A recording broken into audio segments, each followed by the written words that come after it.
Ba, ba, ba, ba, ba, ba, ba. You love America. Angels sippen und sie beißt sich auf die Lippen, ey. Angels sippen, meine DMs, die sind voll, du musst mir Liebesbriefe schicken, ja. Angels sippen. Und sie beißt sich auf die Lippen.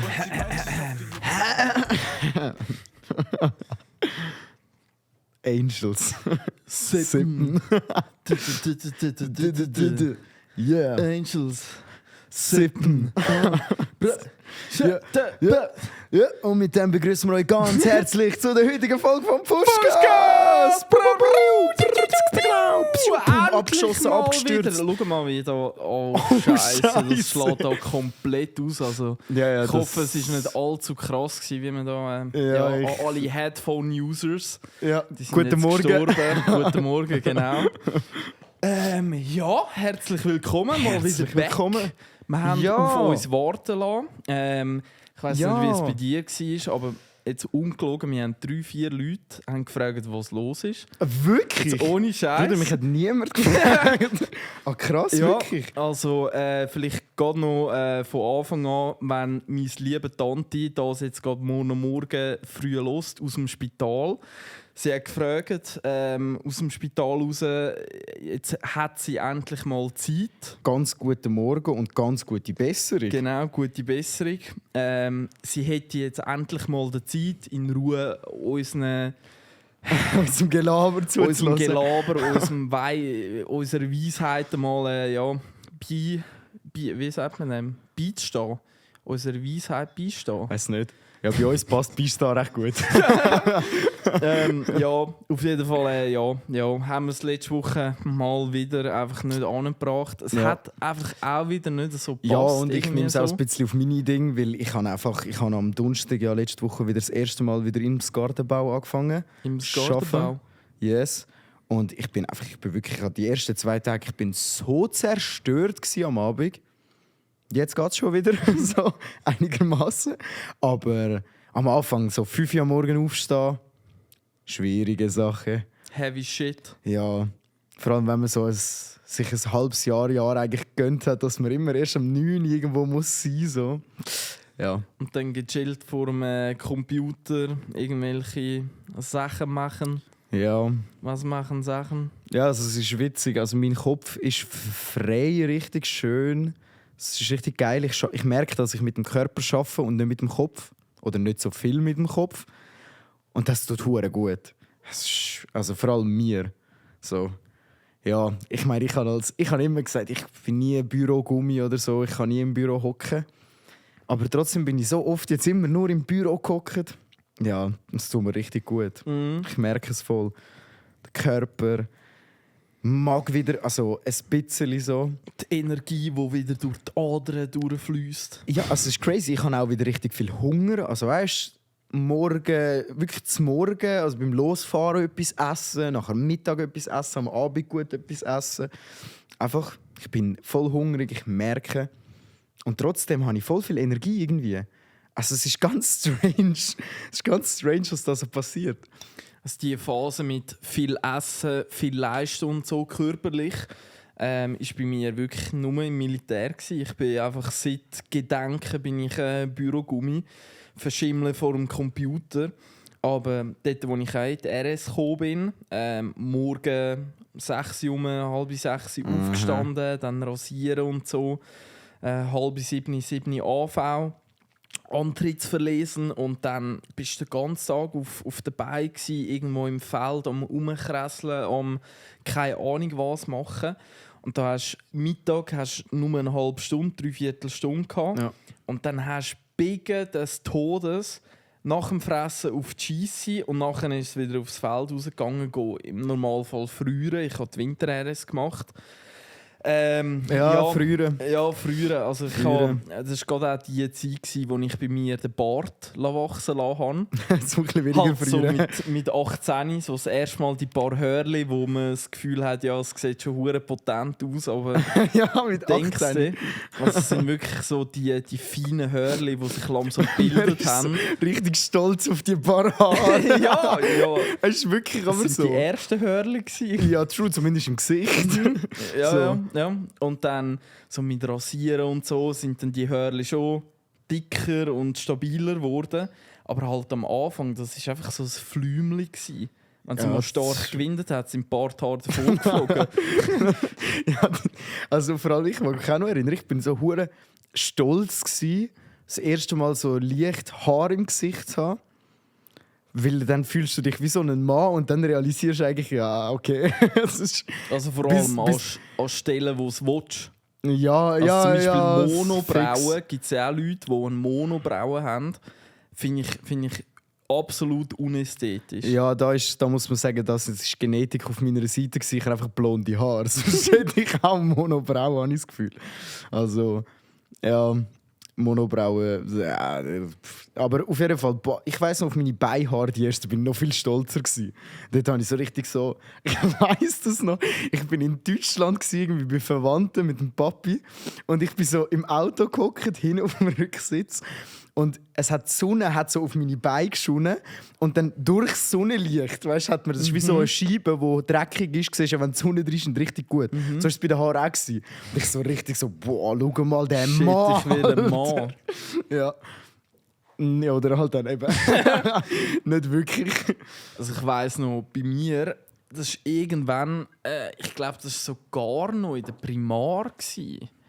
Ich glaube, das war in der Primar gewesen, wo ich weiss nicht, wenn es bei dir so angefangen hat, aber jetzt driften wir Auf halt jeden schon Fall wieder nicht in der Primar. schon komplett ins Dings ab. Schamhaar. Ja, true, Bruder. Also bei es ist ja mir- bei jedem ein bisschen anders, wenn es Ja, anfängt und Pubertät und so. Und jetzt so, wenn du halt nach dem Turnen duschen bist und so, ist das halt noch etwas Komisches gewesen, wenn dann plötzlich schon Haare rum sind. Ja, ist schon spannend. Ich hatte die andere Perspektive gehabt, Also dass das alle anderen haben angefangen Haar bekommen und ich nicht. Und dann bist du so richtig so, fuck, bin ich kein Mann. Also ich habe safe so mit 15 auch eine Zeit lang das Gefühl gehabt, ich bekomme nie Haar. So nach dem Motto, du weißt so, als Jugendlicher du hast ja mega das Gefühl, das ist so für immer so.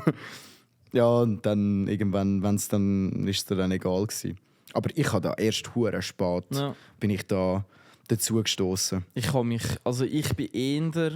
bin der erste oder der zweite jetzt von den Buben von unserer Klasse, wo ich jetzt so vom Gesehen halt. So in der Erinnerung, Ja, so die ganze... zumindest in der Erinnerung bin ich irgendwie der zweite gsi, wo von den Jungs Hörli bekommen hat. Und dann der erste, der kein Haar mehr hat. Und, ja, einfach an einem anderen Ort. Ja.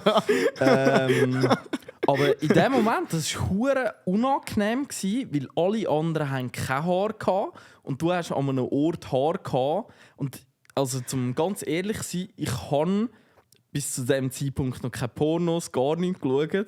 Und irgendwie hatte ich das Gefühl gehabt, fuck, dort hat ein Mann eigentlich gar kein Haar. So, Und ich habe dann plötzlich Haar bekommen. Shit. Lustig, Alter. Ja. Das ist so crazy, Alter. Ich habe immer gemeint, oder auch, ich weiss, ich habe auch mit haarlosen Kollegen über das ja auch geredet. Und irgendwie hat es sich immer so angefühlt, wie wenn die anderen, die Haar haben, mega stolz drauf sind und so. Ja, das nicht hinterfragen, aber wahrscheinlich sind alle in dieser Dusche gestanden und haben sich eigentlich gedacht, Scheiße, ich bin falsch. Ja. So Classic Jugend. Ja, wirklich. Crazy. Crazy shit. Ja, und nachdem wir jetzt auch alle, die nicht ganz da sind, verloren haben, dann begrüßen wir nochmal ganz herzlich, würde ich sagen. Und ich stelle die Frage, wie ich sie immer stelle. Nils, wie geht's dir? Ja, danke Wie geht's deiner Behaarung? Ja, meiner Behaarung stellenweise gut, stellenweise stagniert zumindest. Stagniert. Es wird nicht besser, aber es haltet sich irgendwo. Aber nein, über das Thema mit Glatze und so haben wir glaube ich, auch schon mal ausführlich im Pushcast diskutiert. So weit, so gut. Zurück zu der Frage. Bachelorarbeit, den gleichen alten Käse wieder auf die Seite schieben, abgehakt.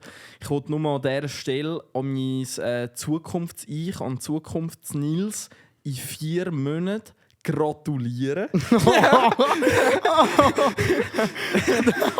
Shit. Also, weil heute in 4 Wochen ist ziemlich. Also, ja, heute haben wir den 25. Am 22. Mai muss ich Bachelorarbeit abgeben. Ah, krass. Also, das Nachher geht heisst- es nochmal 3 Monate bis... Ja, 2-3 Monate, bis sie es durchgelesen haben, ausgewertet haben, Plagiatsprüfung, ChatGPT und so. Ja, aber ziemlich genau heute in einem Monat ist Abgabe und darum wollte ich schon mal gratuliert In haben. dem Fall gratuliere ich auch. Du lebst noch, du hast es geschafft, geile Sieg.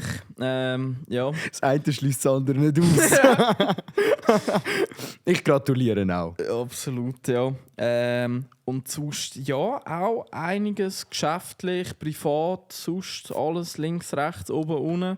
Ein paar Sachen, die wieder gelaufen sind. Ich habe auch ein kleines Zettel vorbereitet, weil es ist ja mittlerweile schon 2 Wochen seither, wo wir nicht mehr auf Sendung waren. Alter, ja, voll. Weil in 14 Tagen passiert aber schon noch einiges. Ja, ich weiss gar nicht mehr, was alles passiert ist. Ich weiss nur vom Gartenbau alles, was passiert ist, weil das gerade so aktuell im Kopf ist. Aber sonst, ja, es ist schon so. Ja. Also angefangen eigentlich von diesen 14 Tagen Coiffeurbesuch. Ich war mal wieder beim Coiffeur. Das ist immer so ein Thema, das ich gekonnt vor mich anschiebe. Weil ich habe lange so das Gefühl, ja, die wachsen ja gar nicht mehr. Aber irgendwann sind sie halt gleich hure lang. Und dann muss meine Cousine das wieder richten. Sie ist ja Coiffeuse. Zum Glück haben wir so eine in unserer Familie. Gerade bei eurer Familie wäre ja blöd, wenn ihr käme. Schnell Nein, wieder, irgendwie heute ist der 3 Roasting. Generationen Ich weiss nicht. gerostet. Ja. Ja. Dafür sind alle 2 Köpfe grösser wie ich. Also, Ja. dort oben haben die Haare einfach zu wenig Luft, weißt du? Das ist Ja, also der Sauerstoff fehlt. zu nahe an der Sonne. Ja. Die verschmürzeln da. Ja, meine liebe Grossmami sagt damals immer, ein schönes Gesicht braucht viel Platz. Oh, wow, der ist ist schon gut. Der zieht. Der zieht. Der zieht. Spätestens U40 zieht Spätestens 40 zieht er. Nein, Coiffeur, Cousine. Aber bei mir, ich weiss nicht, was dein Turnus, ob es bei dir so eine Regelmäßigkeit gibt, wo du manchmal zum Coiffeur gehst. Aber ich habe jetzt die letzten 1,5-2 Jahre, habe ich jetzt mal so retour gerechnet, wie häufig bin ich bei meiner Cousine beim Coiffeur gsi. Und das war so 4-mal im Jahr gsi. Was? Krass. Also richtig schäbig eigentlich.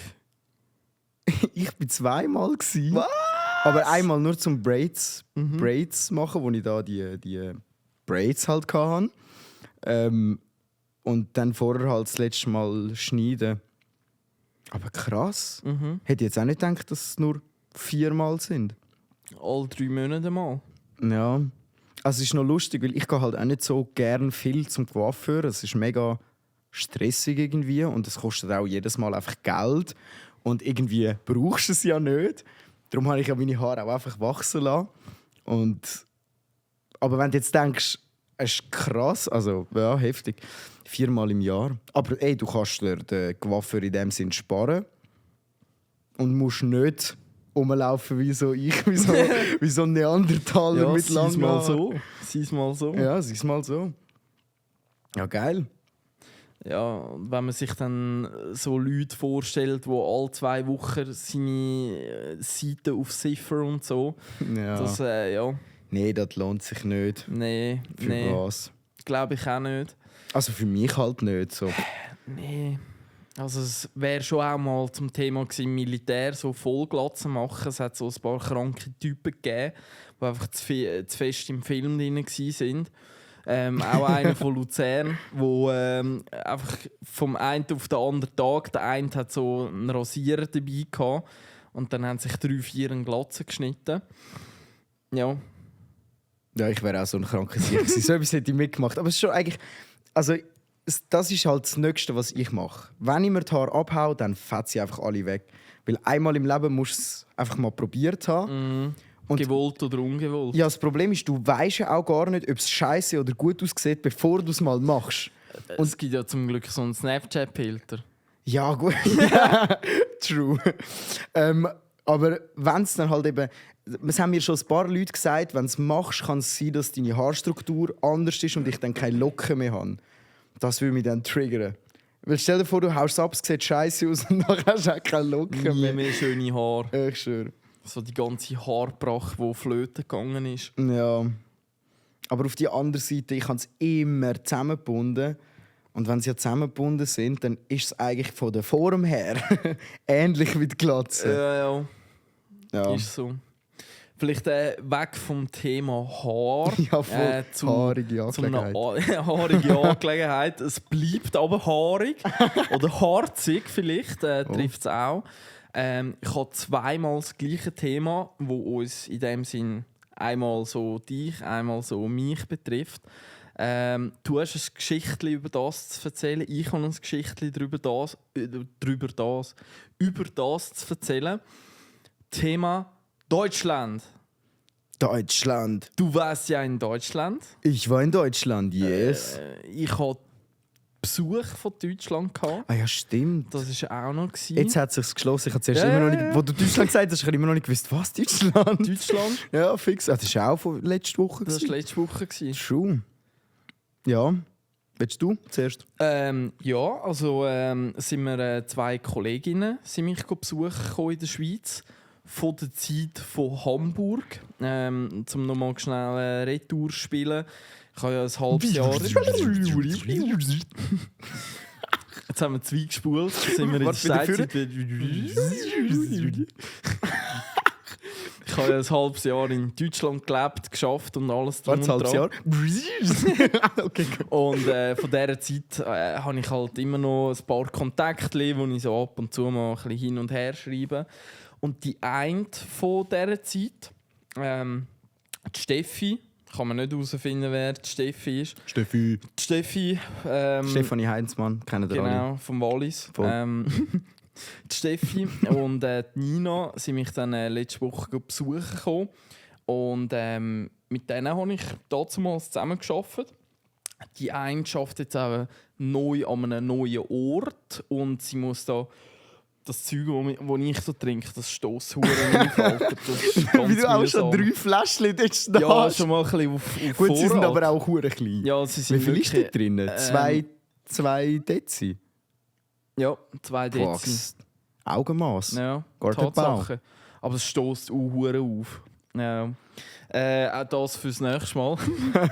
Die eine arbeitet jetzt eben an einem neuen Ort im Aussendienst quasi.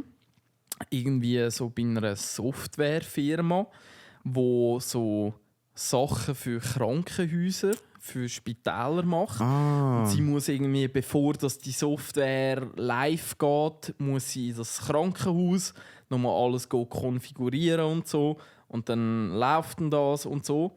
Und darum ist sie immer in ganz Deutschland unterwegs. Oh, geil. Sie hat das Geschäftsauto und alles zahlt.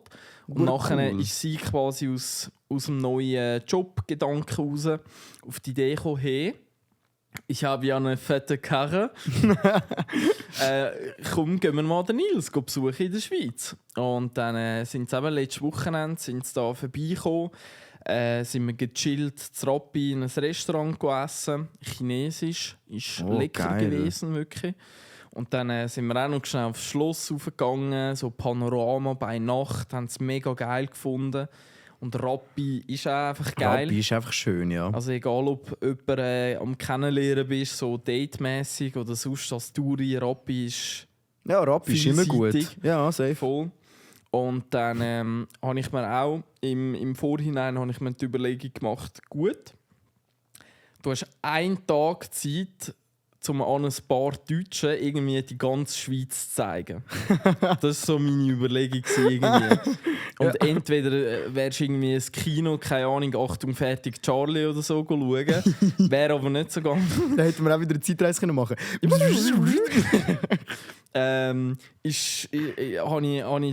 Die Idee habe ich dann wieder verworfen. Ich bin dann aber auf die Idee gekommen, ich könnte doch mit diesen zwei in Ballenberg gehen. Ballenberg. Für die es nicht kennen, das ist das grösste Freilichtmuseum der Schweiz. Freilicht heisst einfach, dass es verrissen ist. Merci, Keine Ahnung, wer jetzt den nicht. Begriff erfunden hat. Warum dass man nicht einfach Dussenmuseum kann sagen. Ja. Freilicht. Das müsst ihr jetzt in Deutschen wissen. Ja, Das ist ja ein deutsches Wort. ich glaube, ja. Also ich Also weiss Schweizerdeutsch auch kannst du ja nicht sagen. nicht. Freilichtmuseum. Freilicht. Ja. Oh, eine Kacke. Kannst du sagen. Ja, kannst, aber musst Aber ja, nicht. ist einfach ein Museum verrissen. Und das Coole an dieser ganzen Geschichte ist eben, die haben aus der ganzen Schweiz haben die Häuser, so historische Häuser von 1600, 1500 teilweise sogar, haben die Balken für Balken, Schinderli für Schinderli haben die abgebaut, irgendwie fein säuberlich nummeriert, dann irgendwo von Luzern, Graubünden, von überall, dann dort auf ist in der Nähe von Interlaken, dort umeinander. Oder Meiringen, dort beim Flugplatz ist das in der Nähe. Das ganze Haus quasi einmal auseinandergebaut und dann am neuen Ort wieder zusammengesetzt. Und mittlerweile sind das über 100 Häuser aus allen Jahrhunderten irgendwie, aus allen Kantonen, was dort einfach als Freilichtmuseum begehbar. Du kannst dort als Tourist, Besucher in jedes Haus reinlatschen. Und das ganz Geile, und für das habe ich die Leute dort extrem gefeiert. Eintritt ist eher ein höherer Preis, den man jetzt für so ein Museum quasi zahlt. Aber die Show, die dann nachher auch geboten worden ist hammergeil. Es gibt eine Show. Also Show ist jetzt auch wieder übertrieben, aber Und hammergeil auch. Eigentlich ist es scheiße. Nein, hammergeil. So zwei über den Platz geht und nichts anderes uns gemacht. So hat man früher gearbeitet. Nein. Einer am Saufen, einer am Umstehen. Nein, das Geile war irgendwie, so das eine Haus war so eine alte Bäckerei. Weil irgendwie anscheinend früher hat es im Dorf so einen grossen Ofen gegeben und jeder hat so sein Mehl, sein Getreide amigs dort mitgenommen. Und der Gemeinschaftsofen war so ein Dude rum, der amigs fürs Feuer geschaut hat. Und dann hat jeder seine Brötchen backen. Ach, geil. Also wie so jeder Einzelne hat einen Ofen, sich nicht vermögen. Und nachher haben wir einfach zusammen einen Ofen und den haben wir sich geteilt. Und nachher das grosse Bäckerhaus, sage ich jetzt dem einfach, ist dann dort umgezügelt worden, jetzt eben Freilichtmuseum. Und nachher war dort tatsächlich einer vom Freilichtmuseum dort am Arbeiten. Der war dort am Brot backen. Du konntest nachher Brot probieren. Und nachher halt für die zwei Kolleginnen von Deutschland ist das natürlich der ultimative geile Shit gewesen. So wie ins 15., 16. Jahrhundert Retour katapultieren. Das hat wirklich etwas von einer Schweiz. Zeitreise. Aha. Das ist noch geil. Und das andere war auch noch, sind wir in einem anderen Haus, wo wie so ein grosses Tor in der Mitte vom Haus, so quasi wie wenn du mit dem Traktor, blöd gesagt, in der Haushälfte in der Mitte reinfahren kannst. Und dann hat links eine Familie gewohnt und rechts hat eine Familie gewohnt. Und in dieser Mitte war die Küche. Und das hat dann so durchgelüftet. Und in dieser Mitte haben sie gerade live vor Ort haben sie auch angeführt. Und obendran sind so Landjäger, Salami, irgendetwas, hat dann rumgehangen. geil. Und die haben dann das vor Ort geräuchert. Und die zwei die sind absolut nicht mehr darauf klargekommen, weil das ist ja alles hoch industrialisiert und das siehst du im Normalfall gar nicht mehr, ausser gehst vielleicht zu einem kleinen Metzg. Aber haben sie absolut gefeiert. Ja, ist sicher ein lässiger Ausflug. So. Voll.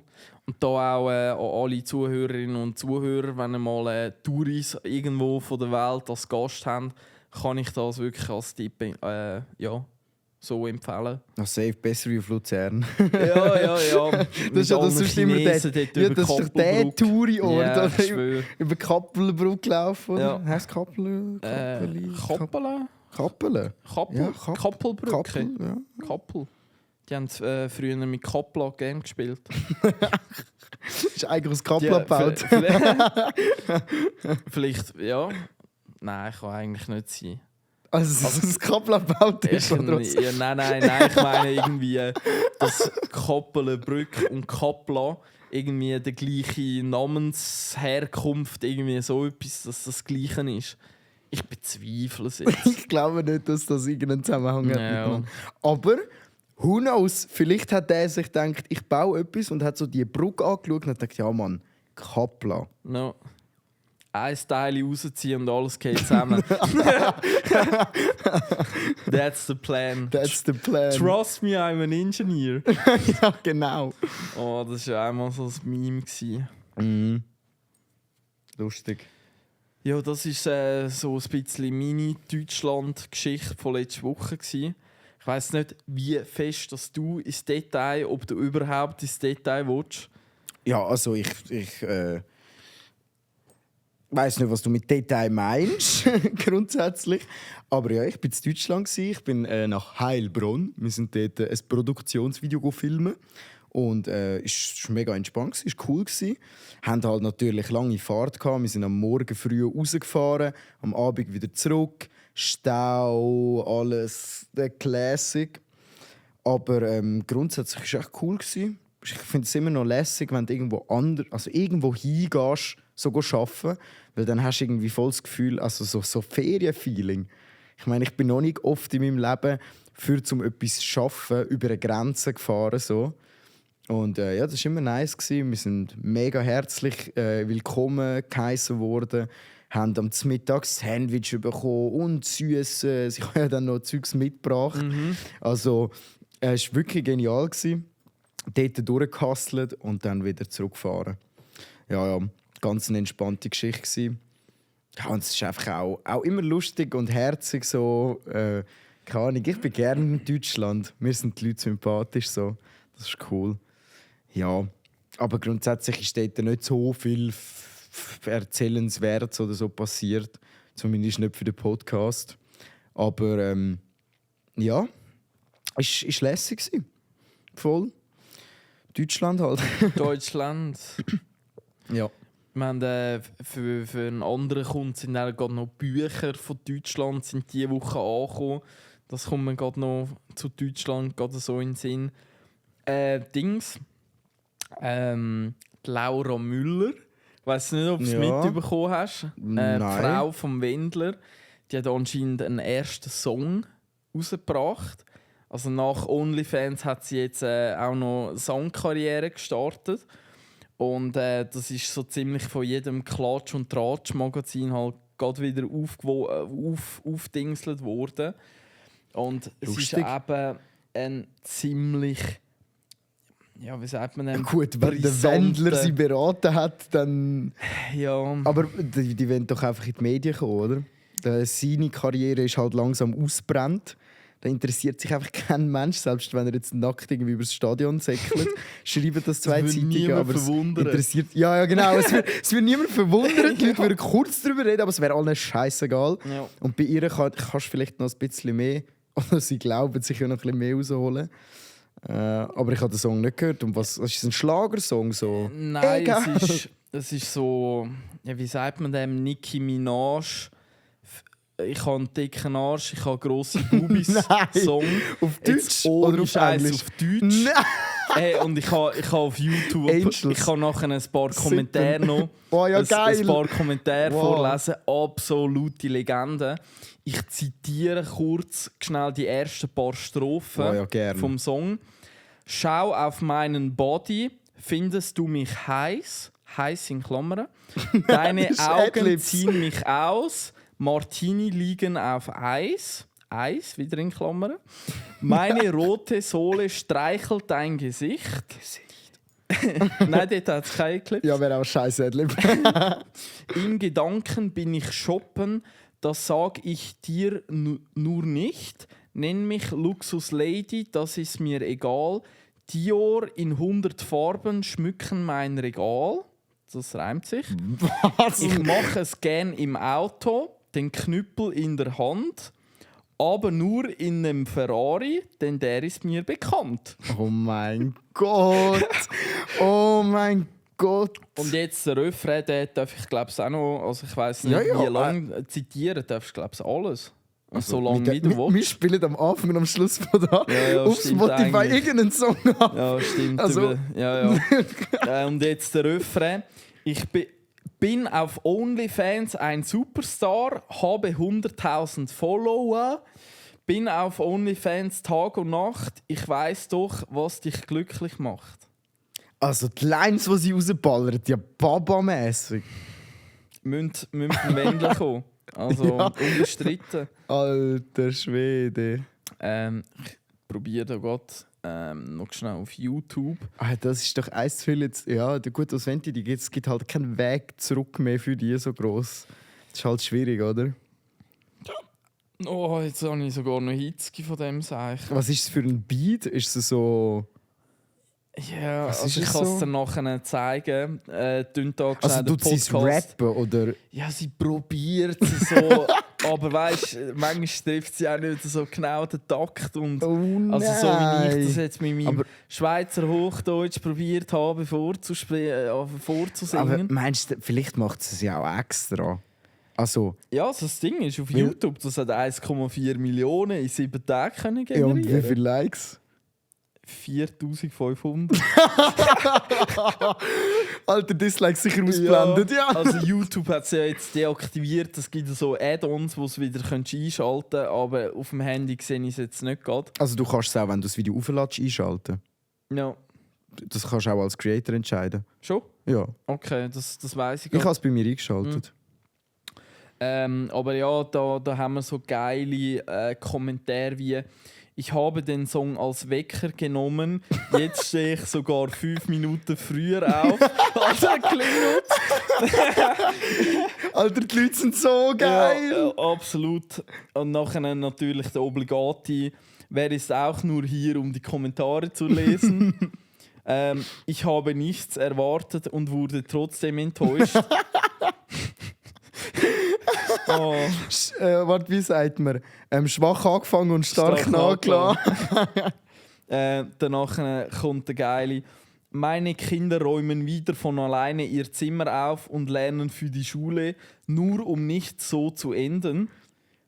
Stabil, der ist schon richtig böse.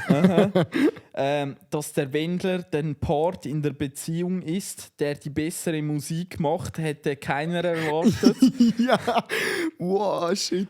Dann auch das Video, kann ich dir nachher auch noch zeigen. Ohne Ton peinlich, mit Ton habe ich mich nicht getraut. Wow, ballert auf lautlos. Ja. Ballert auf lautlos. Wenn ich das Lied furze, klingt es besser? Ja.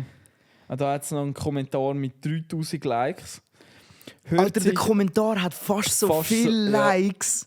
Der Top-Kommentar Ja, das- hat sicher mehr Likes wie das Video. Ja. Top-Kommentar, den ich jetzt gerade so auf den Dings finde. Wir haben es, das schlechteste Video auf YouTube ever. Oh nein. Oh. Ist das Video auch noch so schlecht? Aber sie ist doch so ein... sie ist doch so eine Hammerfrau. Ja, Da müsste die doch das Video nur schon wegen ihr wunderschön sein. Mit dem Knüppel in der Hand. Mit dem Knüppel in der Hand und mit dem Ferrari. Also es gibt wirklich einen Ferrari. Im Video? Ja, im Video. Ja gut, das glaube ich jetzt noch. Ja, Das bringen sie an, weil zum Ferrari kaufen musst du nicht schlau sein. Nein. Den kann man auch mieten. Ja, Scheiße. Alter, wie crazy. Aber die ist jetzt, also wir haben es jetzt in den Kommentaren gesehen, die ist komplett geroastet worden. Ja, das ist schon heftig. Also ich weiß ja nicht. Ja, also ja, das ist schon eins zu viel so. Aber ich finde es witzig, so Sachen. Wenigstens ein Kommentar und das ist Unterhaltung pur. Ja, das ist wirklich so. Unterhaltung. Das ist wirklich so. Aber eben, wenn ich mir, und das Thema haben wir ja auch schon gehabt, so, jeder Mensch ist für einen anderen Mensch quasi ein anderer Mensch. Ja. Hat das jetzt Sinn? Du hast es mal viel besser irgendwie. Selbst ein Mörder ist für jemanden der Papi. Aha, so, ja genau. Also so man das. sagt, ein Mensch, das habe ich in der Lehre gelernt. Du als Mensch bist du hast all die Rollen. Für jemanden bist du Ehepartner, für jemanden bist du der Brüder, für jemanden bist du das Arschloch vom Dienst, für jemanden bist du das. So nach dem Motto. Genau. Ja. Auf den wollte ich abzielen. Und das Härte ist halt gleich, wenn man jetzt so einen Song hat. Dann bist du ziemlich für alle. Nein, aber ich meine, sie ist auch für eine Mami ist sie Tochter.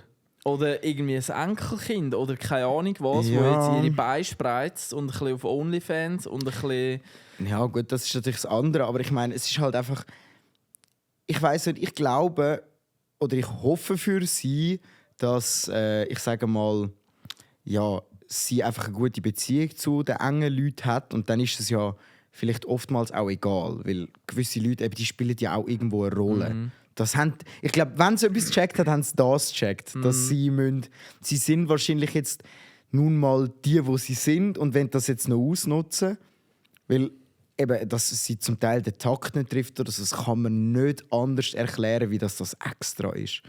Also, dass man es extra so gelassen hat. Dass sie es nicht kann, das glaube ich jetzt noch. Aber dass niemand in der ganzen Produktion, weil auch dort muss ja jemand... Ausser sie haben alles selber daheim gemacht. Aber ich weiss nicht, meinst du, kann der Wendler echt überhaupt so Fruity Loops oder so bedienen? Ich glaube schon.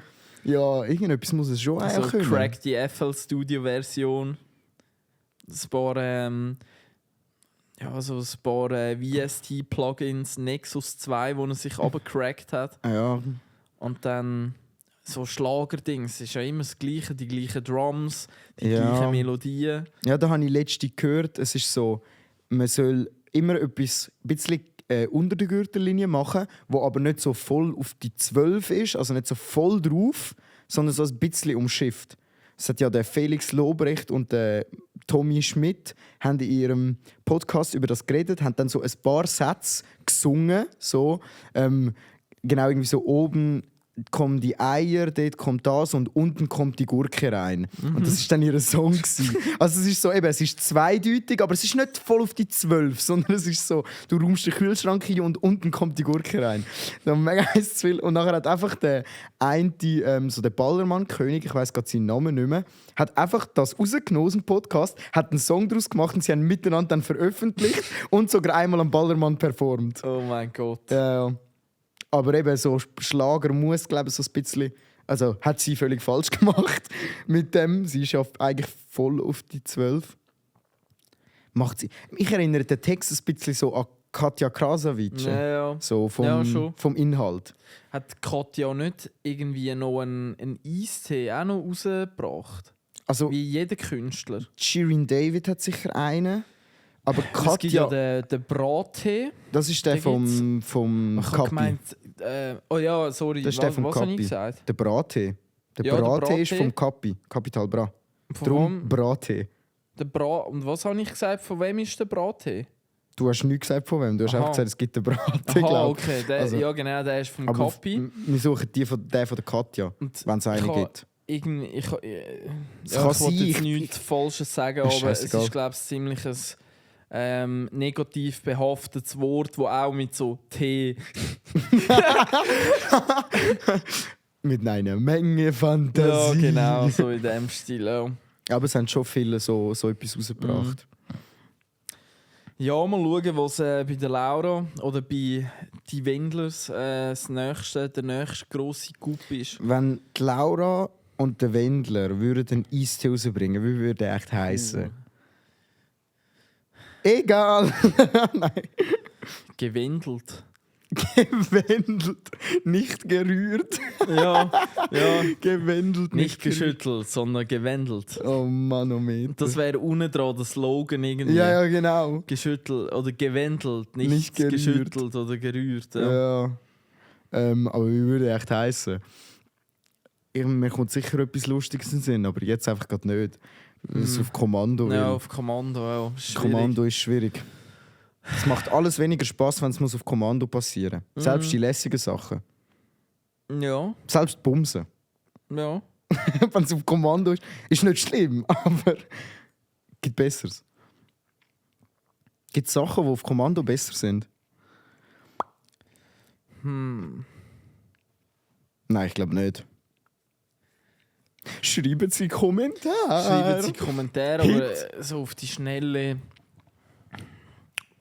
Nein, Also es gibt Sachen, die auf Kommando passieren müssen. Oder wo du einfach eine Frist hast, wo dir eine Frist gesetzt wird. So eine Steuererklärung, die bis dann musst du ausfüllen musst. Und das kommt nicht besser, wenn du mehr Zeit lässt. Irgendwie so true. etwas Ja, wenn du kommt mir- umkehrst, ja, fix. Ja, Wenn's so etwas umkehrst. kommt mir einfach gerade in den Sinn. Ja. Aber Also alles auf Kommando ist scheiße. Auch Steuern zahlen. ja. So Oder eben etwas- nicht. Die Ähm, Verwirrung ist verwirrt. Jetzt du hast läuft einfach eine Frist und wenn die Frist verstreichen lässt, weil es dir einfach nicht gerade so danach ist oder weil Planeten nicht gerade in dieser Konstellation gestanden sind, wie es hätte sollen, dann wird es nicht besser. Ja. Kannst es nicht besser, dafür länger. Offen Ofomaltine, apropos Ofomaltine und Planeten. Heute im Gartenbau. Geil. Ja, unzusammenhängende Überleitung ist auch eine Überleitung. Ja. Nein, heute im Gartenbau haben wir auch, wir haben jetzt 2 Tage lang haben wir aus so Trögen haben wir Bambus rausgekloppt. Der hat alles raus müssen. Bambus darfst du nicht mehr pflanzen in der Schweiz, habe ich gelernt. Neu jetzt. Und dann haben wir den rausholen, dass es neue Pflanzen drin gibt. Und dann haben wir so Big Bags, so grosse Säcke, die du dann mit dem Kran abnehmen kannst. Wir haben all die Erde und Wurzeln, alles dort rein da.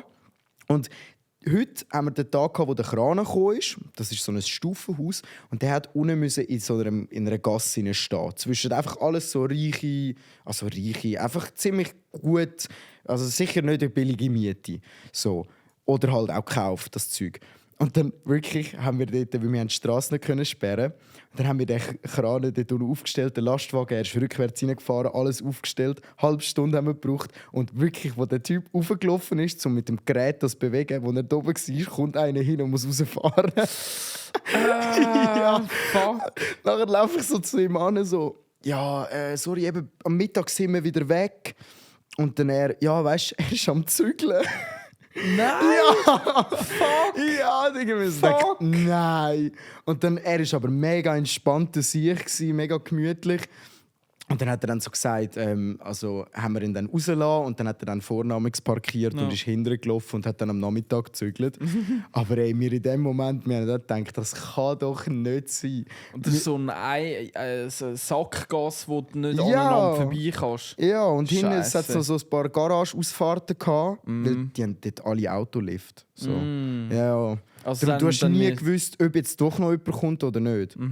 Und wir haben dann halt so die Säcke müssen zuerst, weil der Lastwagen war voll gewesen mit den neuen Pflanzen, mit der neuen Erde und allem. Ja. Und dann haben wir zuerst müssen alles nebendran, blöd gesagt, im Lastwagen auf die Straße abstellen und dann das Zeug vom Auto weg und dann das wieder oben drauf. Und wir haben das so dort angebiegen, damit, wenn jemand kommt, dass dann noch rausfahren kann. Und wir nur den Lastwagen müssen wegstellen. Scheiße. Aber es ist dann niemand mehr gekommen. Ja. Wir haben Glück gehabt. Aber Und das ist mega. der Dude, der gezügelt hat, mit dem hat man sich arrangieren. Ja, voll. Ja, wenn du mit den Leuten redest, ist es eigentlich meistens kein Problem. Und wir haben es ja nicht lang. Also, es ist wirklich, Ja. das war am 9 Uhr und bis um 12 Uhr sind wir fertig. Es waren 3 Stunden. Aber dort eben Thema Planeten, wie sie stehen. Er hat genau an dem Tag, wo wir dort mit dem Lastwagen reinstellen, ist er am Zügeln. No, so da kommt man auch mit den Leuten reden, dann findet man eine Lösung.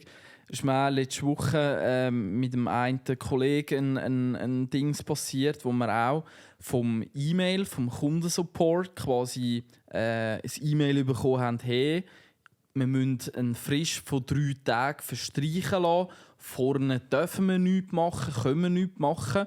Und ich denke, nein, das kann nicht sein. Ich am nächsten Morgen Punkt 8 Uhr angerufen.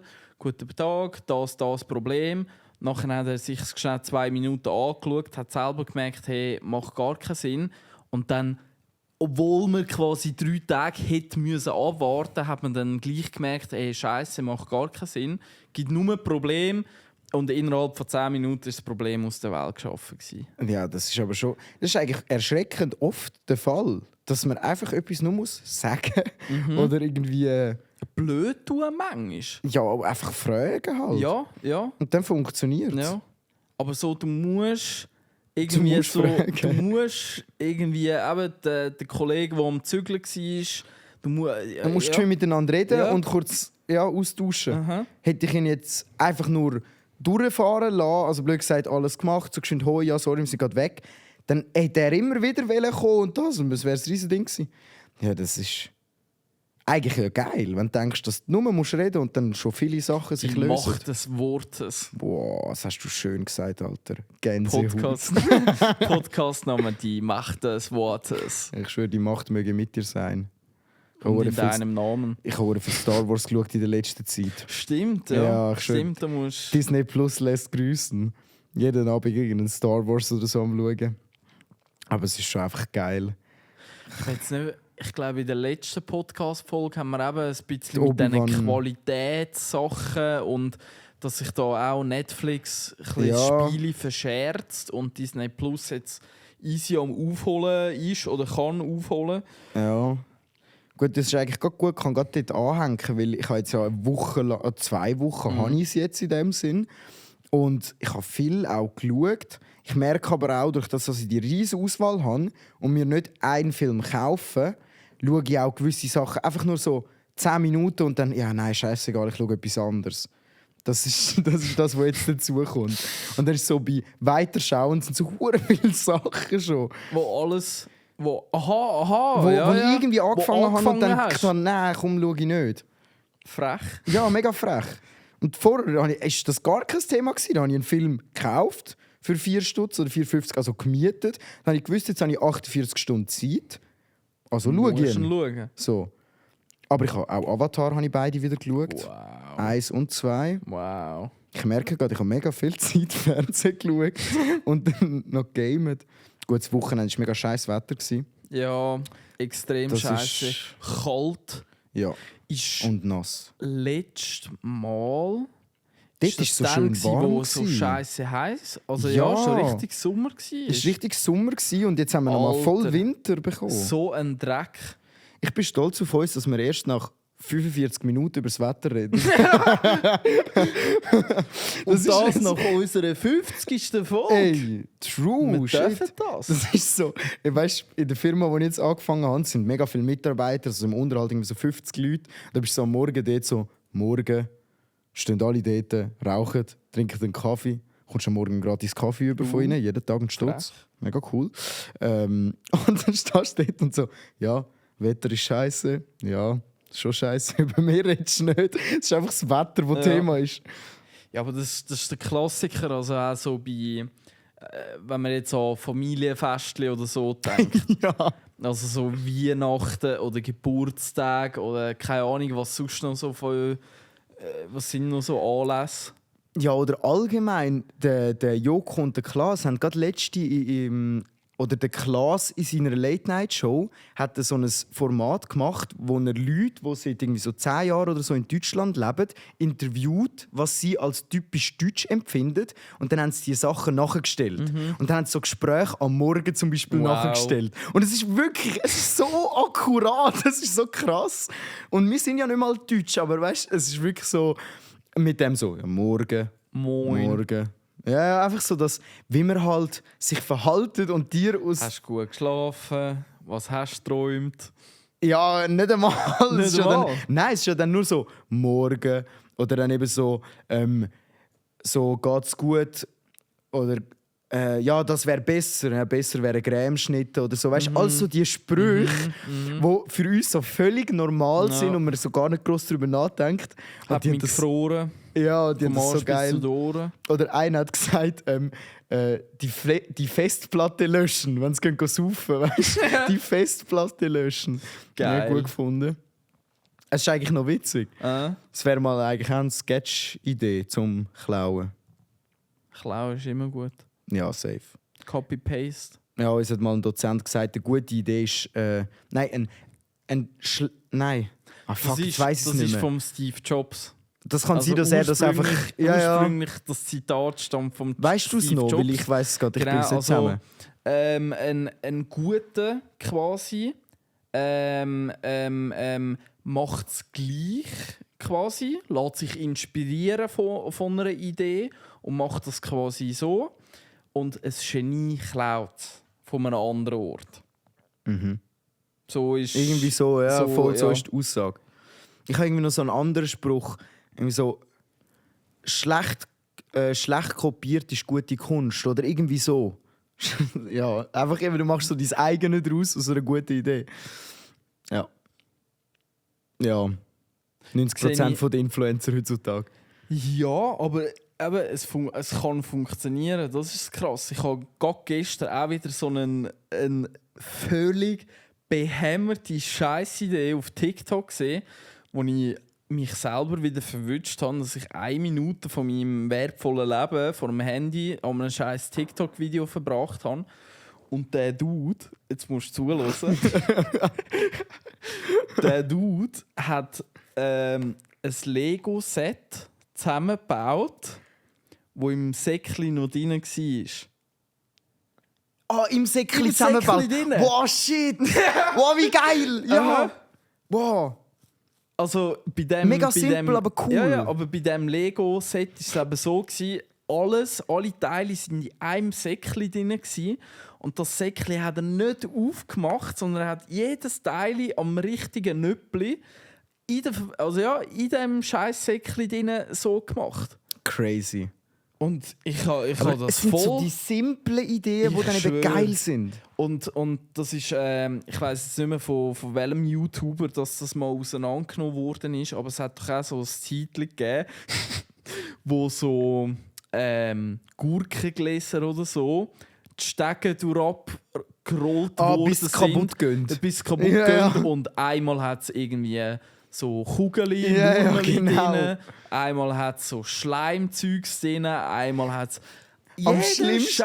Aber es gibt viele von diesen Videos, wo es auch so darum geht, dann gibt es irgendwie eine Minute Vorbereitung und dann passiert es gar nicht. Du bist so eine Minute darauf warten Ja. und dann passiert es nicht. Ja. Und eigentlich geht es nur um ein Schiess Glas, mich das hure kaputt an. geht. Und dann musst du einen Kommentar geben, zum Part 2 zu kommen. Ja. Und dann siehst du, Part 1 hat irgendwie 500'000 Likes, 3 Millionen Mal angeschaut worden. Part 2 so 4'500 oder so. Digga, eins zu viel. Aber der mit dem Lego habe ich letztes Jahr auch einen gesehen. Eigentlich mega simple Idee, aber so geil. Und zwar, er hat immer Lego-Sets zusammengebaut und hat das Klicken nachher im Synthesizer zu einem Lied gemacht. Und hat im Takt einfach das Lied, die Melodie. Tück, tück, tück, tück, tück, tück, dü, dü, dü, dü. Und es ist so geil zum Zuschauen. Es ist so mega simpel, aber mega lässig. Also, ich habe dann sicher auch so 3-4 Videos geschaut, Das ist wie er krank. einfach so 5 Minuten Ja. lang irgendwelche Lieder nacheinander. Ja. Tuk, tuk, tuk, tuk. So für Release und so, weißt du? Es ist also ein absolut Klassiker, ein Hero. How to Basic. Ja, How Ich to weiss nicht, Basic. ob man den Haben wir mal glaub's, auch darüber schon mal geredet? angesprochen. Ja, dort habe ich gemeint, der macht normales Zeug und die ersten 10 Sekunden vom Video sind normal oder 30 und nachher am es wird Schluss immer abgefuckter. putz, putz. Aha, Ja, ja. Es wird immer abgefuckter. Und von dem How to Basic hat es jetzt halt auch Nachahmer, wie es halt immer gibt, aber Genies quasi. Mhm. Und die haben die Idee auch geklaut. Und einer, der jetzt auch auf YouTube komplett am Abgehen ist ich weiß jetzt nicht, wie der Kanalname heisst, aber irgendwie Flushing Toilet. also spülendes WC. Und dort geht es darum, der YouTuber, der füllt seine Scheisse die Heime mit irgendwelchen Sachen, mit Smarties, mit Eier, mit allerlei Sachen. Und dann hat er irgendwie so 5 Perspektiven mit der Cam, tut das WC spülen. Und das ist so ein amerikanisches WC, wo so der Strudel in der Mitte gibt. Oh Mann! Und dann schaut man 5 Minuten, wie ein WC gespült wird. Scheiße, ist unglaublich. Aber es funktioniert. Das Video 5 Millionen Aufrufe und wahrscheinlich Hunderte, Tausende von Stunden, wo das angeschaut worden ist. Und irgendwann ist der Abfluss eigentlich, verstopft. Wenn wir ganz ehrlich sind, eigentlich müssen wir auch so etwas machen. Ja, irgendeinen Scheissdreck. So das habe ich mal mit einem Kollegen, haben wir sogar über irgendwie 30 Videos Ideen aufgeschrieben, wo wir einfach einen Nagel reinhauen mit etwas Komischem. Also ein Fisch oder irgendetwas. Mhm. Das wäre auch so ein Konzept. Aber am Ende ist es dann halt wieder, du hockst dort, du hast keine Ahnung wie viel und da musst du ja lange dranbleiben, bis das, also, oder dass das wirklich aufgeht, musst du ja richtig konsistent sein. Bruder, stell dir vor, mit was du dann einfach... Ja, nein, das ist dann halt doch nicht. Aber Ja, und am Schluss, wenn du so irgendwo bei einem Zabigessen, so bei einem Event Ja. eingeladen bist, «Hey Sali, ich bin der Mike und das und so und was machst du im Leben?» «Ich schlafe, ja, ich schlafe so Nägel ein.» Scheiße, oh mein Gott, ja. Aber ich habe gerade heute so ein hure witziges Meme gesehen. Ich bin zuerst gar nicht so richtig draus gekommen. Da hast du so ein Video gesehen, wie ein Stadtmusikant irgendwie am Singen war. Und dann sind so 2 junge Buben vorne durchgelaufen. Einer so 12, der andere so 7, 8 oder so.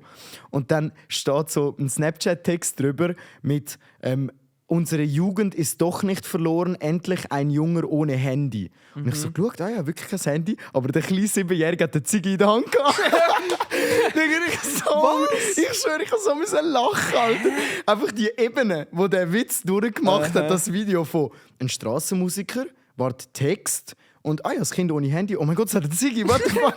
Und das war so genial. Oh mein Gott. Du hast richtig angesehen, dass das Video hat mal einer gemacht, dann hat mal einer einen Text drüber da und dann hat einer die Ziege gesehen oder so. Unglaublich. Also, es gibt doch auch das Video von Berlin, ist das, glaubst du? Irgendwie so. Ja.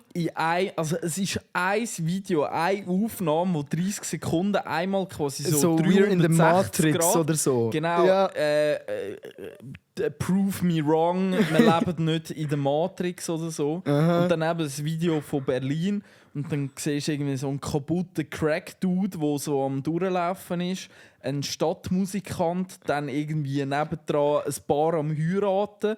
Dann so ein Velo. Die auf dem Velo, wo so im Kreis hocken. Auf so einem roten Velo. Also ich weiss genau, welches du meinst. Scheiße. Aber es ist wirklich ein falscher Film. Ja, das ist einfach einmal so in einem Raritätenladen, Bares für Rares, alles an einem Ort. Ja. Crazy. Es ist schon crazy. Crazy, crazy, crazy. Ja, und er ist halt mega in seiner Bubble inne. Das ist schon krass. Ich merke das mega jetzt im Gartenbau, wo ich wieder mit den ganz neuen Leuten und so, wo ganz einen anderen Alltag haben, blöd gesagt, so dort reinkommen. Und einfach merke ich heute auch mit dem einen über Instagram geredet und es ist um einen gegangen, der so Tanzvideos macht. Der hat 2,8 Millionen Follower und immer gut Likes. Aber halt, ja, einfach die Tanzvideos. Und der eine von unseren Mitarbeitern war überzeugt, dass der Typ Millionen macht mit dem. Ja. Und ich kann ihm dann auch erklären, hey, das ist doch für einen Werbeträger einfach nicht so interessant. Also der verdient schon gutes Geld und zu viel für das, was er macht. Aber am Ende des Tages sind das nicht die...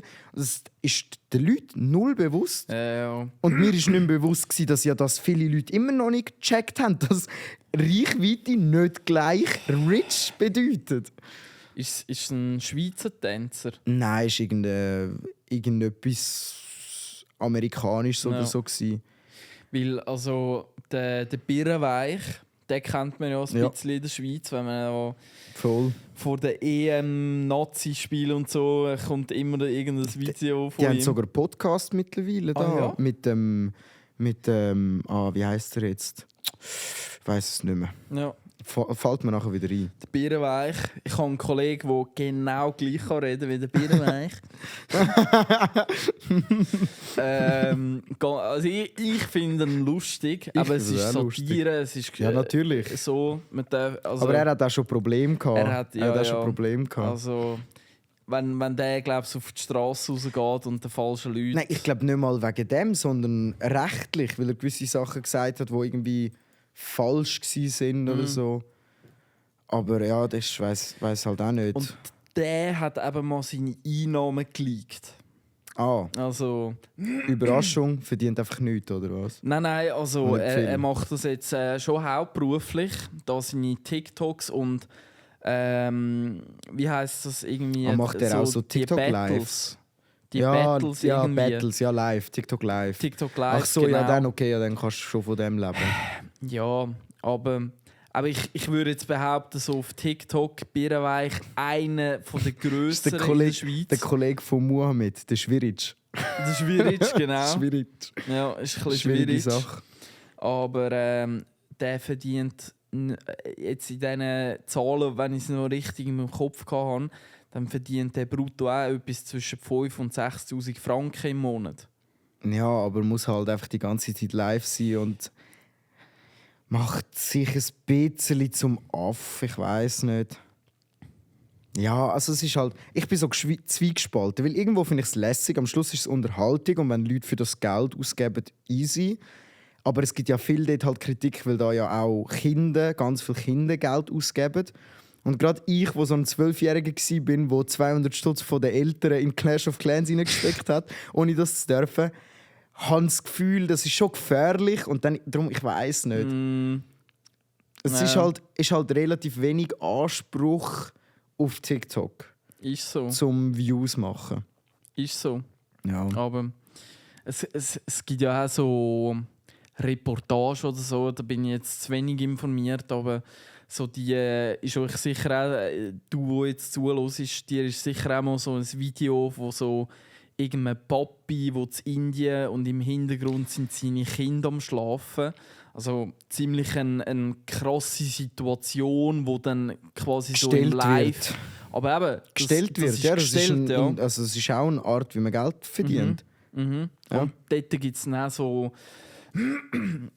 Vorwürfe, sage ich jetzt einfach. Gut, aber dass das... Wie? Ich finde jetzt, so das Ding ist, die, ich sage mal, die wirklich in so einer Situation sind, denen finde ich jetzt nicht irgendetwas Schlechtes unterstellen, weil am Schluss ich würde die Möglichkeit auch nutzen.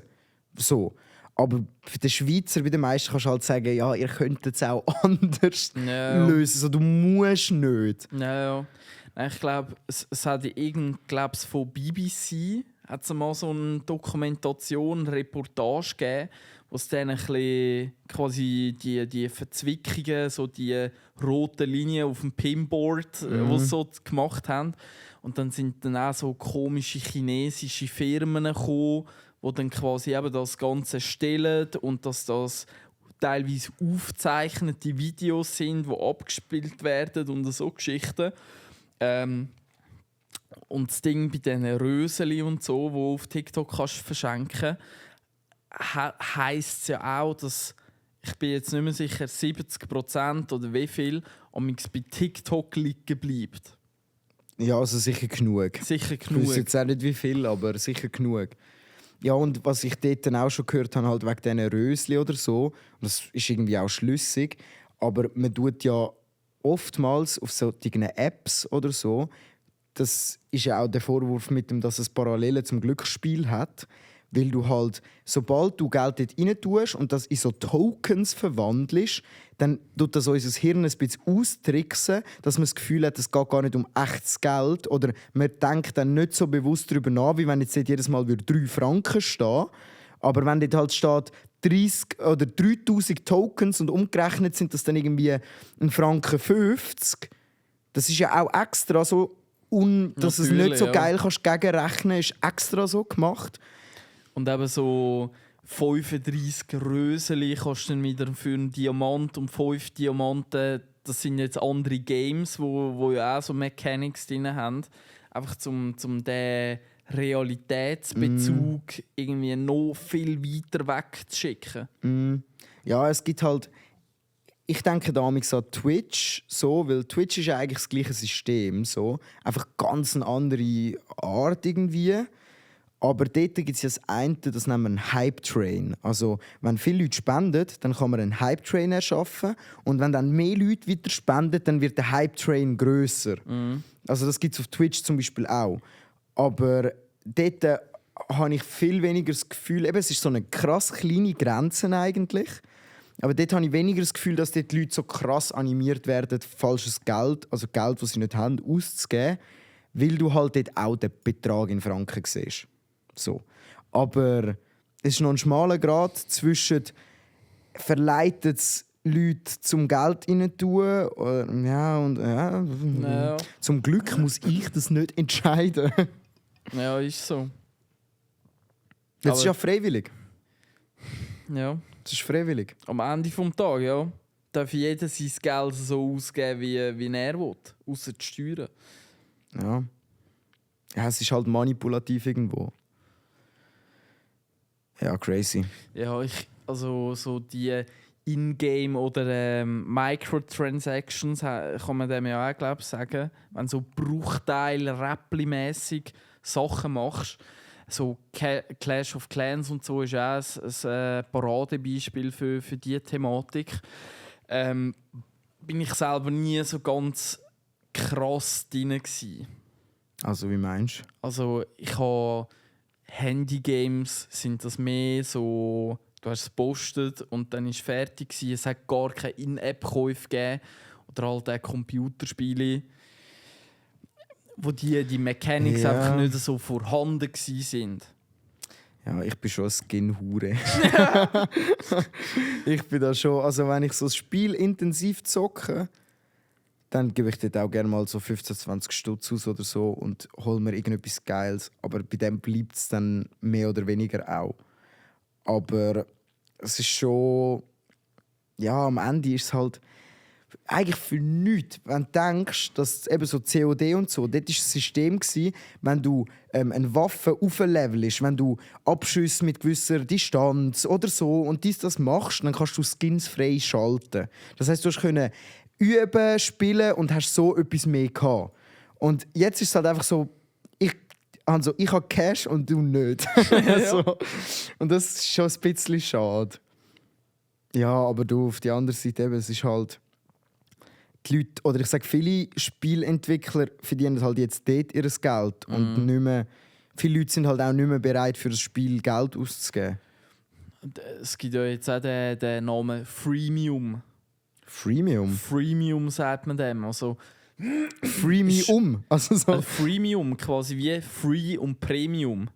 Freemium. Also, das heisst so, du kannst Spiele spielen, du kannst das, was du theoretisch mit Geld machen kannst du dir auch erspielen. Du hast einfach 3 Jahre, wenn du 24/7 dran bist.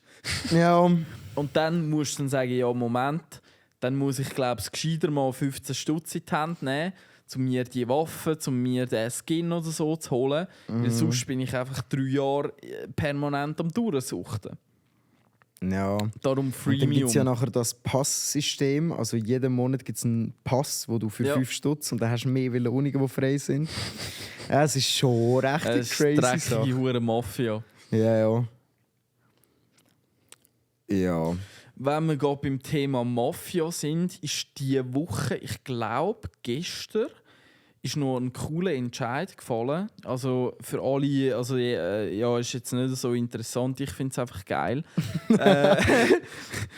Swisscom hat vor der Wettbewerbskommission, wenn wir gerade beim Thema Mafia sind, vor der Wettbewerbskommission einen Gerichtsfall verloren gegen Init7. Oh, ja. Und wenn ich da unsere kleine Popularität, unsere kleine Reichweite, also wir haben ja auch 2 Millionen Likes und wir verdienen kein Geld mit dem.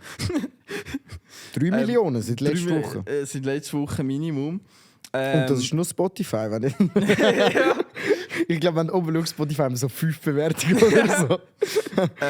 Aber zum Init7, das ist ein kleiner Internetprovider von der Schweiz, wo so David gegen Goliath, der grosse Swisscom gegen die kleinen Init7. Und Swisscom hat in der Schweiz den Auftrag bekommen, überall in jede Wohnung Glasfasern zu verlegen. Und die haben eben falsche Kabel verleiht. Also falsch schon Glasfasern, aber es sind so Kabel, wo quasi nur irgendwie Swisscom, UPC und irgendwie sonst noch jemand. Gerade Also so. quasi wie ein Kabel, wo nur 3 Fäden oder Kabel drin hat. Und das haben sie 3 Glasfasern. ja, so quasi, ja. Oder 3 Phasen, oder ich weiß nicht, wie man dem sagt. Haben sie irgendwie in der Hälfte von der Schweiz überall schon verleiht. Und jetzt hat halt der Kleine, David, hat gesagt, Moment mal, wir sind auch ein Mitbewerber, wir möchten nicht schlechter gestellt sein. Wenn Swisscom für sich quasi so Kabel verlegen, haben wir einen Wettbewerbsnachteil. Und jetzt, also es ist ja eigentlich himmeltraurig, aber Swisscom muss die Hälfte von der Schweiz die Strassen nochmal aufreißen, Kabel nochmal verlegen. Ist jetzt schon die Revision durch und alles? Ja, also Ist das gestern, die letzte... gestern ist das Urteil vom Bundesgericht, Okay. oberste Instanz bei uns krass. in der Schweiz, gefällt worden. Und Init7 hat gewonnen. Dann dürfen wir offiziell sagen, dass die Swisscom da verkackt hat? Ja, also am Freddy, Geschäftsführer Wer ist- der Freddy ist der Geschäftsführer von Init7, den habe ich mal an einem Event getroffen. Geile hure Sieg. Und ja, wirklich Gratulation, geile Sieg. Freddy. Und ja, Swisscom einfach von hinten eins durchgenommen. Von vorne bis hinten. Ja, aber das sind sie einfach selber schuld, wenn sie da so etwas machen. Ja. Dann merkst du doch schon, dass irgendjemand auch Angst gehabt in der Geschäftsleitung, dass sie abgelöst werden können. Oder? Ja. Sonst machst du so etwas ja nicht. Ja. Wenn du das Gefühl hast, du bist der Beste, dann machst du das nicht. So. Ja, und aber der Vorwurf, darum ist es auch überhaupt zu der Wettbewerbskommission, zu der WEKO gekommen, weil die kommt eigentlich im Normalfall immer, wenn es quasi ein Monopol, Gefahr von einem Monopol existiert. Also zum Beispiel Adobe und Figma hat ja auch so eine Übernahme hätte sollen stattfinden, dass Adobe Figma, 2 Software-Sachen, zusammenkommen. Und dort, irgendwo in England, Irland oder so, hat dann auch die Wettbewerbskommission gesagt, nein, darf nicht passieren. Weil es sonst zu einem zu grossen Monopol geworden wäre. Das ist müssen wir jemandem Putin erzählen. Ja, das gibt es wahrscheinlich in Russland nicht.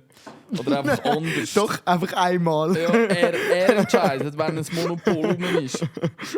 Wenn es existieren und wenn nicht. Ja, also ich finde, es ist eine gute Sache, dass es so etwas gibt, weil am Ende heisst es doch auch immer, der Wettbewerb stärkt den Markt, oder? Ist es umgekehrt? Nein, belebt den Markt. Belebt den Markt. Ja. Das stimmt, der schwächt ihn ja eher, weil Konkurrenz ist eigentlich nicht gut für den Markt, oder auch? Also für die Konsumenten ist der Wettbewerb gut. Ja, Also wenn aber für- viele quasi um die Gunst von ihren Konsumenten ringen, dann macht der eine noch 5 Franken günstiger und der packt das noch oben drauf, um eben so... Also ist der grosse Verlierer am Schluss die Natur, oder? In dieser Rechnung. Ja, in dieser In dieser Rechnung Rechnung schon. absolut. Ja, das ist echt crazy. Aber Wettbewerb belebt den Markt. Das ist halt, wenn du jetzt Microsoft, Google und so anschaust, ich meine, bei den Computern kannst du entscheiden, willst du Windows oder willst du macOS.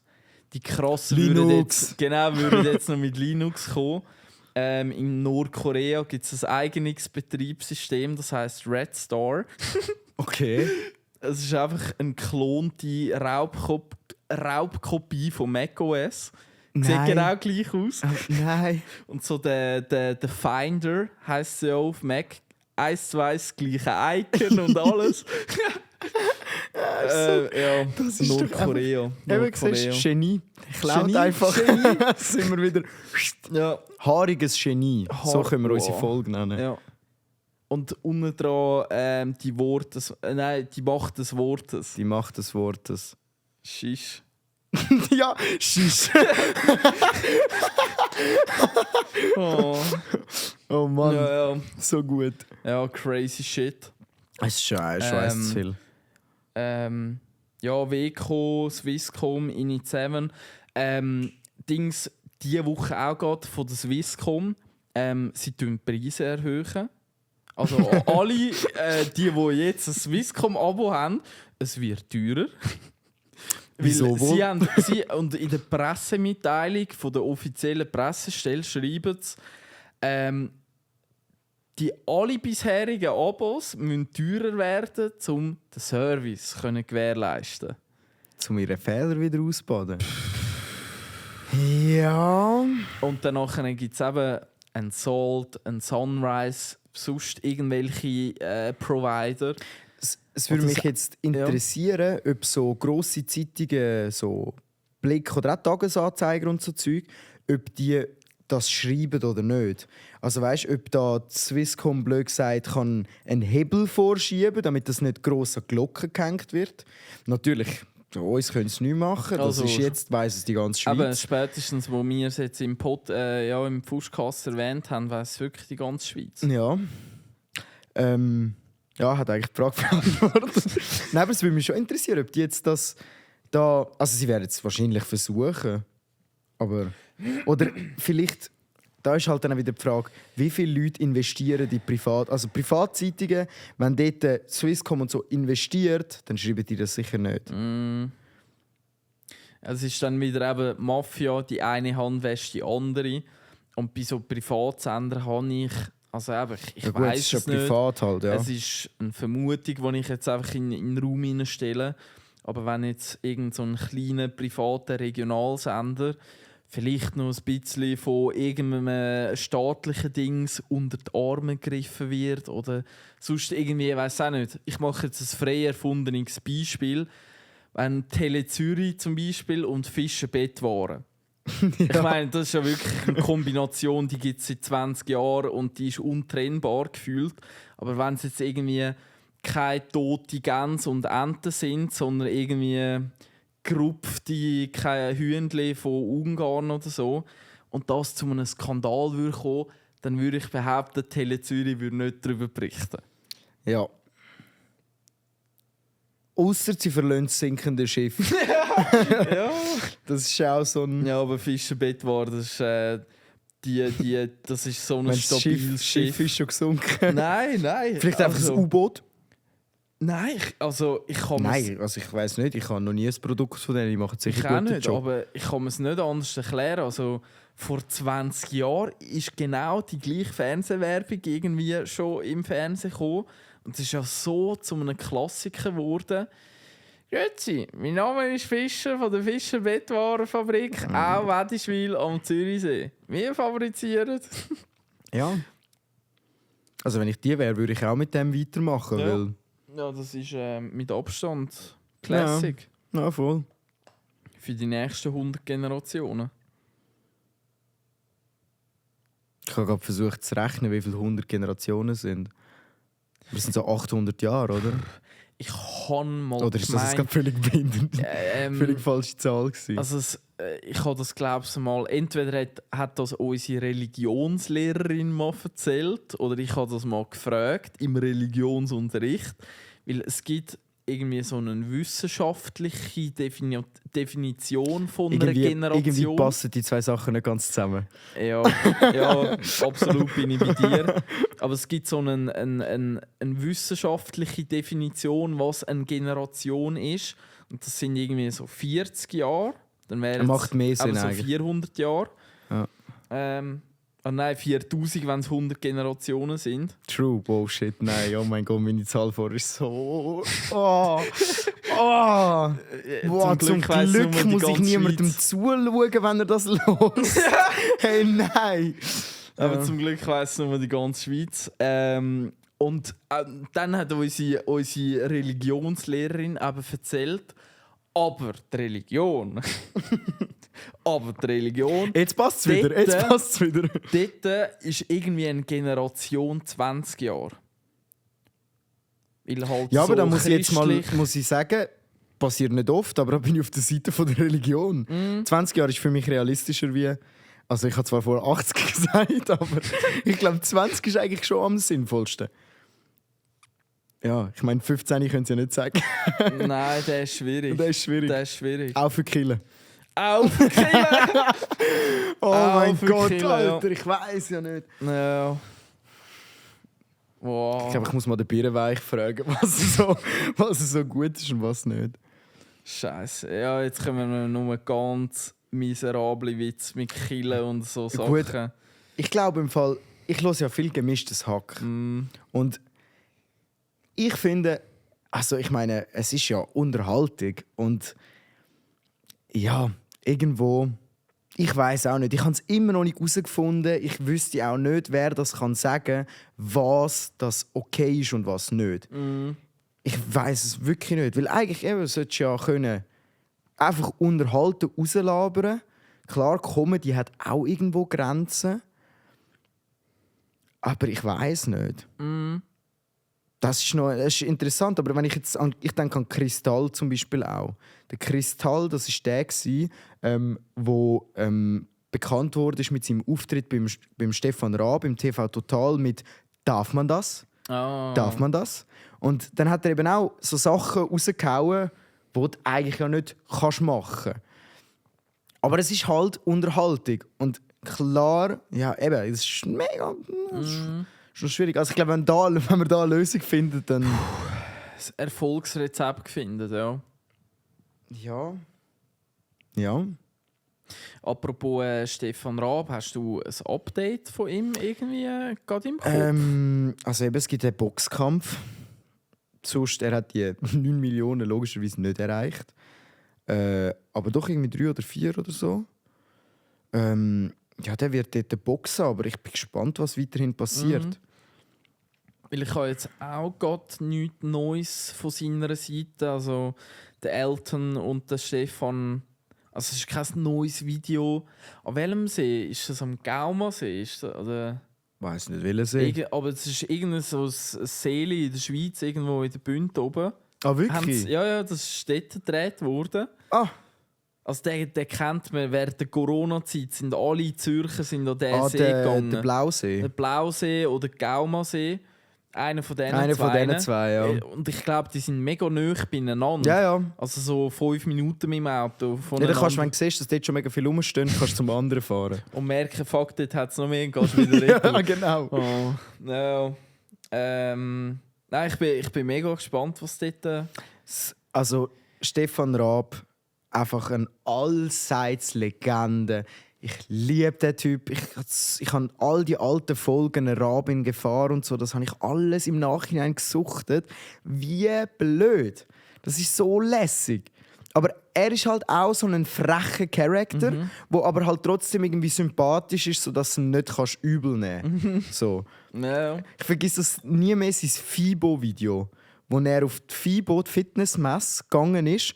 Und dann hat es irgendwie so... Dann hat der eine ist so mega gross und muskulös gewesen, und dann hat er den so angehauen und hat mit dem geredet und hat so die Hand gegeben irgendwie. Und dann hat er alle im Raum angefickt und gesagt, «Seht ihr, das ist mein Kollege, das ist mein Kollege.» Er hat alle angefickt. So etwas finde ich auch so lustig. Ist das nicht der krasse Bodybuilder, den wir jetzt sehen, wo irgendwie so... Der Markus Krü... Markus könnte schon sein. Markus ist es, glaube ich. So Markus so ein Bodybuilder, der sich das ganze Leben lang schon Testo spritzt. Und also ich glaube... das weiss ich jetzt nicht. Nein, also der, den ich meine, ist glaube kein Testo-Ding. Nein. Aber so, Testo ist halt schwierig, das weisst du ja nie. No. Nein, aber so ein riesen Möbel. Und der hat er doch auch noch gefragt, ist das echt? Markus Rühl. Rühl, glaube ich. Ich glaube Rühl. Wir begeben uns schnell auf die Recherchesuche, damit wir da unsere Qualität im Fuschcast gewährleisten können. Der Moment, wenn man so seine Safari-App aufmacht. Was kommt? Eine gelb-schwarze Seite. Gelb? Gelb-schwarz. Ja, jeder, der es checken muss, hat es gecheckt und du checkst es auch. Überlegen. Ja, also es ist ja noch nicht orange. Bro, ist das orange? Scheiße, das ist orange. Okay, sorry. Ja, tut mir leid. Oh, alle, die in dem Moment auch nicht gecheckt haben, mein Gott. sind jetzt Team Nils. Ich schwöre, ja. Die sind jetzt Team Nils. Absolut. Scheiße, das ist aber das härteste Orange vom Orange im Fall. Also, Scheiße. oh, Team Nils for the win. Mann, was habe ich? Markus Rühl heißt. Rühl, irgendwie so etwas. Markus Rühl. Schau, der ist wirklich so. Markus Rühl. Ja, ja. Markus Ja, Rühl. Team André. Krass. Heftig. Er hat die gleiche Hautfarbe wie die Seite. Das gleiche Orange. Ja. Also das gleiche Gel. Ja. Ja, ja. Ja. Nein, Stefan, und das Allerlegendärste, was mir am präsentesten im Kopf ist halt mit dem Will Smith, wo er dort.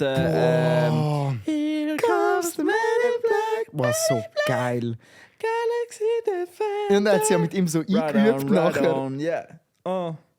Ja, aha. Ja, The das sagt er ja good so guys zu ihm so. Ja. Every Will Smith song, every time it started. Aha, yeah, aha. Ja. Und er macht es so gut. Ja. Sie yeah. Yeah. Aha. Aha. Yeah. The good guys dressed in black, remember that? Ja, es hat ja nachher, der Will In Smith hat es case- rappen, aber er hat es nicht ganz hat's nicht können und dann Rap. Bum, bum, bum, bum. Wow, so gut. Ich glaube, ich muss wirklich Rap in Gefahr schauen. Ja, Stefan Raab, wirklich eine ganz geile Legende. Ich habe mir jetzt gerade die Frage gestellt, wer ist bei uns das Pendant zum Stefan Raab, so im Schweizer Fernsehen? Wir kommen 2 Ideen. Jede Idee, die mir kommt, ist es nicht würdig. Stefan Raab. Es ist halt, weil er Deutsch ist, ist er halt. Der Stefan Raab von Deutschland ist auch der Stefan Raab von der Schweiz, so nach dem Motto. Und sonst, ja, ich weiß nicht. Wahrscheinlich müsste man sagen, der Büssi. Aber ich habe die Late Night Show wieder aufgehört zu schauen. Es ist einfach nicht so nice. Also, oder es hat mir nicht so gefallen. Büssi, Du, wenn du hast es gehört. der Blick hat geschrieben altbacken. Ah ja? Jetzt die erste Staffel ist ins vorbei. Jetzt sind nicht alle so begeistert. Aber es ist halt auch mega schwer. Also ich bin da voll Team Büssi eigentlich. Ja. Weil wenn du so etwas machst als Erste in einem Land mit so viel krasser Konkurrenz, wenn du schaust, ich meine, der Klaas mit Late Night Berlin macht es mega gut. Vorher der Stefan Raab hat es super gut gemacht. Und wenn dann halt Amerika Jimmy Kimmel und Tim Fallon oder Jimmy Fallon. Ja, einfach so die Grossen, die machen halt das alle anders. Oder vielleicht wirkt es für uns nicht so gestellt. Das ist das gleiche Problem wie der Schweizer Film. So habe ich das Gefühl. Ja. Am Anfang läuft er immer so von den Leuten raus auf die Bühne und gibt so 4 Leute oder so die Hand. Ah ja. Das stresst mich mega. Ich denke so, lauf mal für, Alter. Gib doch denen nicht die Hand.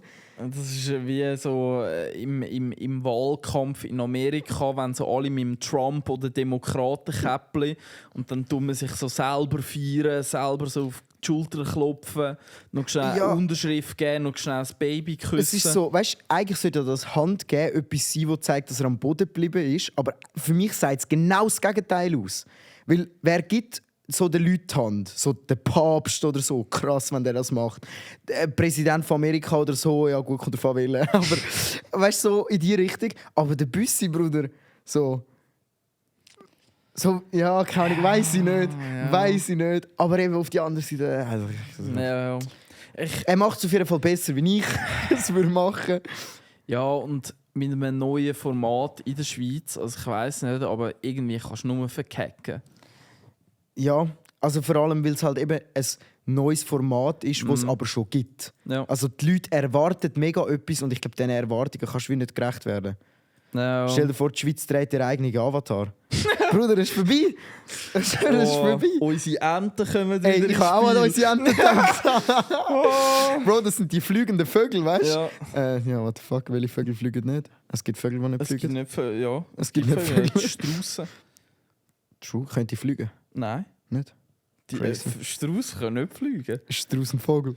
Ja. Was safe, oder? Ja, es könnte ja so ein Undercover-Säugetier sein, weißt du, wie so ein Walfisch. Wie heisst Ist doch auch so ein Undercover-Säugetier. Eine Chimäre. Boah, nein, Chimäre. Oder Chimäre. Ja, vielleicht eins ist Englisch, eins ist Deutsch. Ja. Aber es ist ja ein Mischwesen.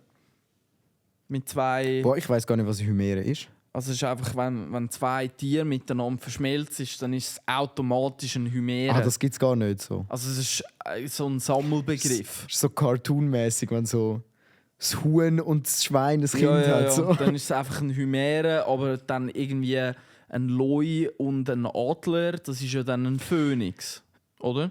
Nein, das oder ist ein Greif. Ein Greif, genau. Und ja. ein Phönix ist der, sonst einfach genial. Wo stirbt und der, Ja, der Asche steht, ja genau. steht wieder auf. Und das, so die Fabelwesen, das finde ich hure geil. Ja.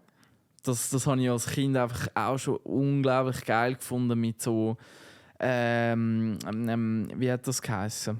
Wenn du den Kopf abschneidest und dann kommen zwei neue Hydra. Hydra, ja genau, Hydra. Höllenhund, so Geschichten habe ich immer geil gefunden. So Medusa. Medusa. Mit den Schlangenköpfen, die dich erblindet. Mhm. Ja, so. Außer du bist Percy Jackson und schaust über den Spiegel, dann ist crazy, also. Das ist auch so, weißt du, hast so ein übernatürliches Wesen, das so mega krass ist, hat so Schlangen als Haar, die dich erblinden lassen, durchs reine Anschauen. Aber Bro, wenn du einen Spiegel nimmst, hast du austrickst, Alter. Oh, hat's früher nicht Percy Jackson? Das Ja, ist doch es gibt- Bücher. Das sind Bücher. Es sind gewesen. Bücher gewesen und es gibt auch Filme jetzt. Scheiße, weil ich genau in dem Moment ist mir gerade wieder ein Flashback. Flashback hatte ich jetzt gerade gehabt. Von einer Kollegin, die hat ein paar Häuser weiter gewohnt. Und die hat die Schinken, und das sind ja fette, hure Bücher gewesen, irgendwie 600-700 Seiten. Und ich habe früher als Kind das Maximum, das ich gelesen habe, sind Leseraben gewesen. Ah, Das sind die Ja, Sätze, die- ja. wo die Nomen ein Zeichen war. Wenn ein Haus, dann ist das Haus dort gestanden. Oder ein Zeichen, also ja. Das ich weiss so- auch nicht, ob das den Lernprozess fördert. Ja, also die Bücher habe ich einfach gern gelesen, weil es halt mega easy war zum Lesen. Und nachher so das, wirklich der Peak von meinem Lesen-Dings war so Gregs Tagebuch gewesen. Bro, same. Gregs Tagebuch. Gregs Tagebuch. Gut, mein Peak war, als ich Panem gelesen habe, alle 3 Bücher. Ja. Sicher das. Und Hobbit und so. Aber Nein, für so Scheiß habe ich mich nie motivieren. Alter, ich bin so ein schlechter Leser. Und jetzt in dieser Konversation tönt es gerade so, wie wenn es gar nicht so schlecht gewesen wäre. Aber ich habe auch nie viel gelesen, halt leider. Es hat eine Zeit gegeben, wo ich auch so... Kennst du das, wo so früher als Kind, wenn du ins Kino gegangen bist und du hast dir während dem Film den Charakter downgeloadet? Hä? Also so von, wenn du als Kind im Kino gehockt Also bist. ins Hirn downloaden. Ja, ja, und ja, nachher, ja, safe. wo nachher aus dem Kino rausgelaufen bist Boah, der ja. Charakter gsi. Ja, Alter, ich war so Kung Fu Panda im Fall. Du Ja. glaubst nicht. Oh, Ich weiss sogar noch, als ich von meinem Sofa so abgekumpelt bin mit so einem Ninja Kung Fu Kick. Und er bleibt ja in der Luft stehen. ja. Ich nicht. Ja. Und in dieser Zeit, so, wo wir auch in der Schule haben wir einmal in der Woche haben wir in die Bibliothek, in die Schulbibliothek müssen gehen. Und nachher wir haben ein Buch müssen auslehnen. Und ich wollte dann auch mal zu den Coolen dazugehören. Und dann habe ich immer Eragon. So mit diesen Drachen. Und dann hat es ein blaues, ein rotes, ein grünes und so. Mit Ja. so verschiedenen Drachen gegeben. Und das sind eigentlich auch schon easy dicke Bücher. Und ich habe das Blaue habe ich irgendwie 3 Monate ausgelehnt gehabt. Und ich konnte der Lehrerin immer weiss machen, ich bin noch dran, ich bin immer noch dran. Und ich habe einfach irgendwie an der Zeichnung von dem Drachen habe ich Freude gehabt. Aber ich habe keinen Satz gelesen. Ja. Lesen ist halt mit den anderen Alternativen so anstrengend. Das ist schon wack. Wag. Ja. Ja. Wenn wir bei wack sind, dann würde ich sagen, wenn du nicht mehr viel hast, können wir die heutige Folge auch beenden. Also vielleicht, ich weiß nicht, ob du es auch hörst,